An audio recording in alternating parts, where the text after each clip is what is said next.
This video outlines the main requirements to be implemented by processors as part of their risk organism response plan in the event of a biosecurity response. It is important that your site is ready to meet a possible biosecurity incursion. A biosecurity threat is likely to have significant trade effects, so being ready to respond effectively and quickly to a biosecurity threat will allow your plant to re-enter markets more quickly. The day-to-day manager of your plant risk management program or their delegate is responsible for the Risk Organism Response Plan, or RORP. This manager is designated as the RORP Site Coordinator. He or she is supported by a backup RORP Site Coordinator, an anti-mortem leader or livestock control leader, an exit control leader, a cleaning and disinfection leader, and a product and stores control leader.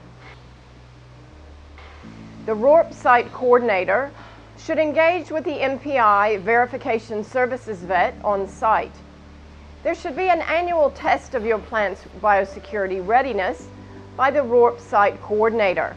This can be combined with your traceback, trace forward, or recall exercises.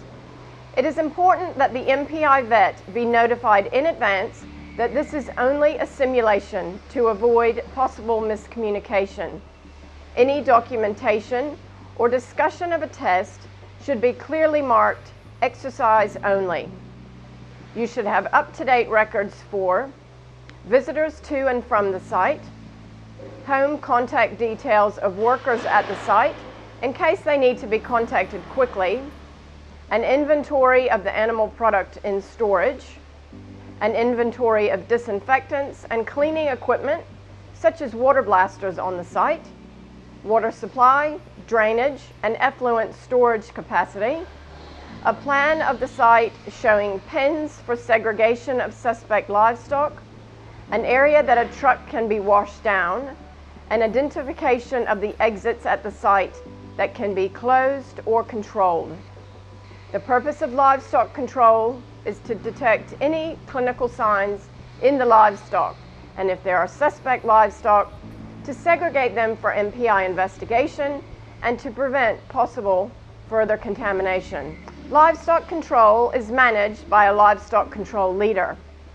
If there is a suspect case, the livestock leader is likely to be one of the first people to know. It is important that the livestock leader keeps in communication with the MPI vet on site. If there are suspect livestock, then tell the MPI vet and mark the suspect animals with paint or other marker. The mob with the suspect animals should be kept in separate pens, ideally with separate drains, and as far away as possible from other livestock at the plant, and away from the boundary fences if possible. The livestock truck that brought in the suspect mob should be parked in a segregated area. MPI may require the truck to be washed down, so make sure that the area is suitable for this. You should continue production of the remaining livestock in the yards. However, you should take a number of further precautions. Bring in any livestock away from boundary fences. Minimize livestock washing and hosing. If there is a response, the plant will need wastewater capacity. Count the number of sheep, cattle, bobby calves, goats, pigs, and deer on site. Increase surveillance for clinical signs. Ensure ASDs are processed and maintained. Keep movements from the yards to an absolute minimum. The chances are that an investigation into suspect livestock will not result in a full response. These are very uncommon. However, be aware that in the case of a full response, a few controls will be implemented. Exit controls are to prevent pest or disease from spreading from the site. The exit control leader is responsible for exit controls in a response. The first thing to do if there is a response is to close and lock any exits from the site that cannot be controlled. At controlled exit points, you need to put up biosecurity alert notices and set out bins for people leaving the site to put in any animal product. No animal product can leave the site under any circumstances. The controlled exit point should be manned to make sure that people leaving high-risk processing areas have washed. Have someone notify external contractors, couriers, and suppliers that the plant is temporarily closed. One of the tasks of the exit control leader with the RORP site coordinator is to identify high-risk and low-risk processing areas. High-risk processing areas are areas that have come into contact with suspect livestock or a suspect carcass. This will be the yards, as well as the slaughter floor and other areas, depending on how far the suspect mob has moved through the process. People working in the high-risk processing areas may be contaminated. They should not leave the area until they have thoroughly washed or showered, depending on the instructions of the MPI controller. This will mean that all PPE and outside layers of clothing should be either disposed of in plastic bags or scrubbed and washed in disinfectant solution. Any exposed surfaces like hands and faces should be washed thoroughly. Their hands should then be marked or stamped to show that they have cleaned before leaving the high-risk processing area.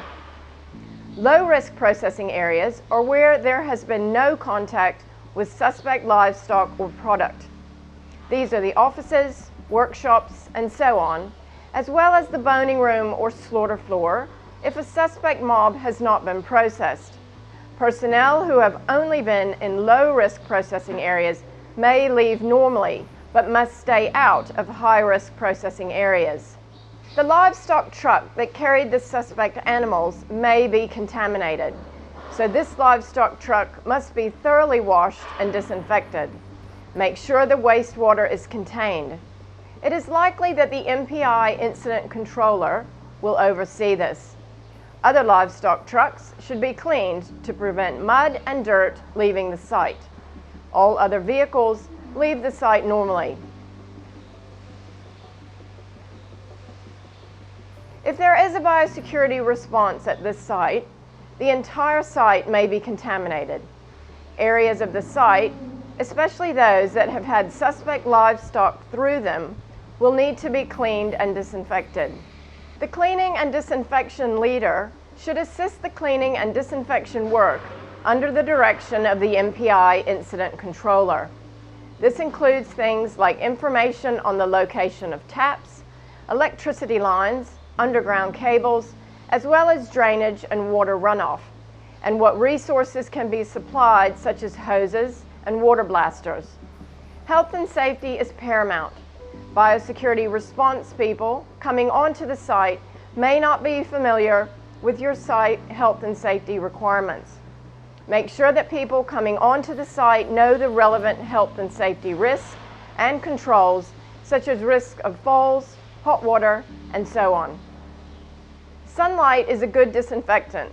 Outdoor areas and equipment may be left in sunlight for a week, but they will need to be quarantined. When cleaning and disinfecting, work from cleanest areas to the dirtiest, and from the highest elevations to the lowest. Wastewater can continue to go to municipal wastewater treatment. Otherwise, effluent and wastewater does not leave the site. If waste must leave the site, it should do so only under MPI direction. And vermin control should be heightened during an outbreak.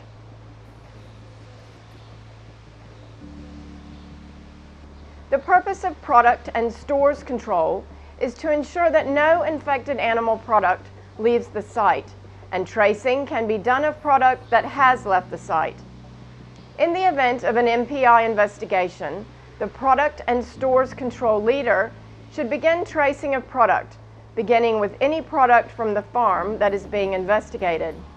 Any product which may have come from a suspect or infected farm must be identified and isolated.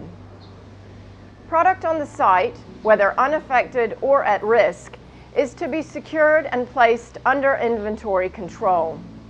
Make sure that the dates that product was processed is clearly documented. Depending on the response, you will receive notification of the date the outbreak probably started. Product before this date may be unaffected product and may be able to leave the site and eventually be traded normally. Product produced inside that time will be at-risk product. This product should be isolated. Proper responses to any and all biosecurity risk will minimize disruption to plant operations and keep New Zealand's global reputation unblemished.